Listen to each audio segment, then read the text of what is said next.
Alright everybody, welcome back. We are here in the Yak-141 Freestyle. As you can see from the intro, this thing can definitely dance. And I figured I'd make this video because, just like you saw right there, the R-27T is now ignoring flare as your aspect, at least to a degree. It's still flareable, but it's much better than it used to be. It's not like, on release when this thing came out. These missiles were like actually easier to flare than the R-60. And this has breathed a little bit of life into the Yak-141 for me. I've been enjoying it as of late. So first of all, your main weapons are not going to be those R-27Ts. They're going to be the R-27ER. I'm sure many of y'all are familiar with this missile. I've used extensively, especially in my MiG-29 videos. This thing is 100% the best missile in the game. It is 30G, has insane range, and insane acceleration as well. And you also get a very good radar to back you up. And then here's another case of that flare resistance I was talking about earlier. And it actually pulls like crazy to hit him as well. I really enjoy having these along with the R-27ER. Having, 4 R-27s is already a very nice kit. And for me at least, I really appreciate being able to mix and match IR and radar missiles. Now, this MiG-23 right here, Hunter Killer, he's actually a viewer. If you see this, hello. Apologize for featuring you in the video. But one of the big advantages of the Yak-141 is its ability to pull AOA. Now, it bleeds a ton of speed when it does so. It's kind of like the Yak-38 in that regard, but this thing can pull some insane Gs. Like, you're talking 15 or 16 Gs. So you're able to pull inside of basically everyone at top tier, and unlike the Yak-38, this thing has very good acceleration as well. So you can kind of just point your nose wherever you want, and for the most part, you can get your energy back. You are still going to be slower than everyone else, so you should just keep that in your mind. And here we have a Bombcat in its natural habitat, and he is about to eat an R-27T because he can't flare the missile rear aspect. You love to see it. 700 flares don't help, unfortunately, if you have an R-27T coming at you from the rear. Now, the reason this thing is so flare resistant is because of something called Gatewidth. I'm going to go ahead and pop this up on screen right now, but for those of y'all who don't know, Gatewidth essentially means that the size of the circle that you see whenever you warm the missile up isn't actually how big the seeker head FOV is. So after I launch it, it drops off the rail, the seeker head shrinks down to 1.4 degrees, which is the smallest in game right now as far as I'm aware, at least on an aircraft. And what that does is makes it incredibly hard to flare. Now, for comparison, the AIM-9L has a 3.6 FOV right now. The Magic 2, which is one of the more flare-resistant missiles, has a 2.5.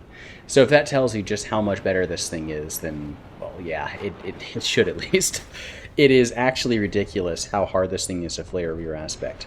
At least in your plane, which has like 2 engines or is hotter. I've seen MiG-21s and stuff like that flaring it much more easily just because, their engines are cooler and they don't have 2 of them. But it is just something to keep in mind. If you see this thing behind you, you should probably start pre-flaring. Pre-flaring does work against this missile. I'm going to pop an example up on the screen right now for you. So as you can see, I'm trying to fire a missile at this guy. He had flared and I couldn't see it because of the clouds right there. Now, when I fire it again, in between his flare bursts, it just totally ignores the flares this time and goes straight for him. That's because the first time, whenever he had pre-flared, it was still at a 2 degree FOV, and so it couldn't keep the lock on the F-14. But once it was on the way and it had clamped down to 1.4 degrees, there was nothing he could really do to stop it. Now, this plane, the combination of AOA with the HMD like you see me doing right here and the NR30 does give you a pretty big advantage in these furballs just like this right here, because you can pretty much throw yourself around wherever you want essentially.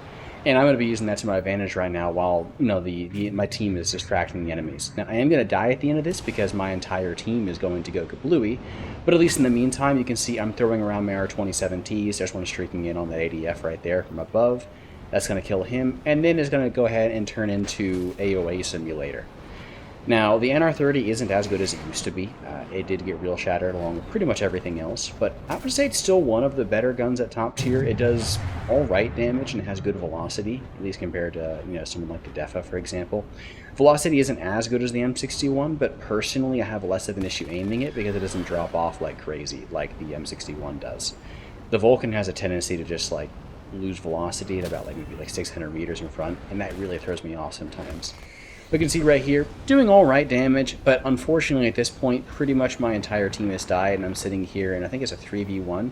Now, I am going to go ahead, and as a last-ditch effort, I'm going to go into my little VTOL mode. This thing only works below, I want to say, 580 kilometers an hour, and that allows me to get around on this F4S right here.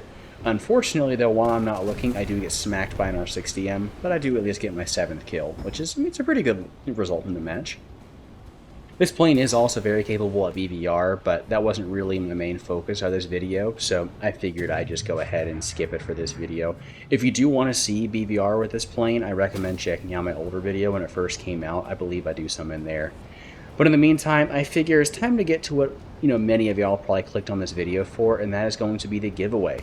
So I recently hit 5,000 subscribers, and I am so very, very grateful to each and every one of you. Truly, thank you from the bottom of my heart. So because of that, I decided to go ahead and do a giveaway.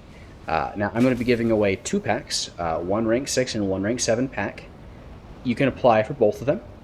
You can only win one. So if you happen to win both of them, I'm just going to re-roll, and I'm going to let you keep the higher one. So for example, if you win both, you'd be allowed to keep your rank 7 pack, but you would have to give up your rank 6 pack. I just don't think it's fair to all the other viewers that one person wins in both.